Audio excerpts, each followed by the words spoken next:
Andy, Modus is changing. What's your take on the new Modus rebrand? I was fortunate enough to go to the States in April and be part of the Modus expedition and see what they've done out there in America and how it's affected them. And I think it's a very exciting concept. What it's doing, particularly for us, is combining the strengths and the offerings of three strong brands and bring them all together into one. I think that it brings an identity to all the people involved, especially to the corporate teams of which I'm part of.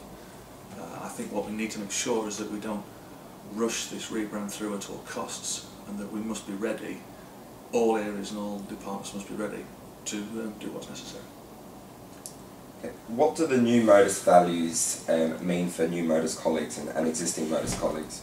I think it helps us to create a culture of what we want to be and how we want to go about our work. The core principles themselves are areas of how we need to conduct our business. In fact, 3 of the 4 core principles are almost key to being successful in what we do, with the exception of honesty, which I think has caused a few areas of concern throughout the troops. But what we need to do is to learn how to adapt these new principles and adopt them into our working role. What is the profile of the ideal Modus colleague going forward? The ideal Modus colleague always used to be a PhD, as I was told, which stood for poor, hungry and driven. And I'm not sure things have changed that much in this respect. I personally believe that we need people who are goal-driven, and we need people who have a need to be successful.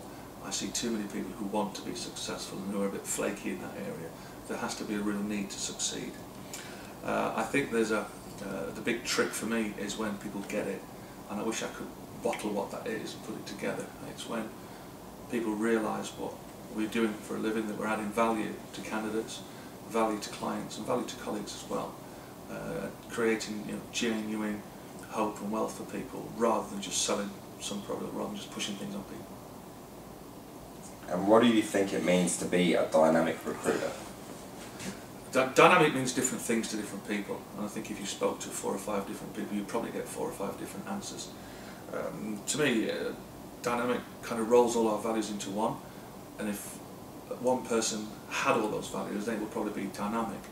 People who are on the pulse, people who have several opportunities, people who know what they're up to, who know where their next deal is coming from, people who do all the little things well, put together a deal to succeed at our role rather than look for the one big bang.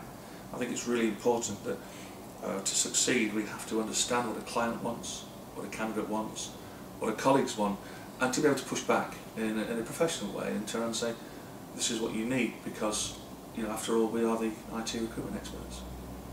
Excellent.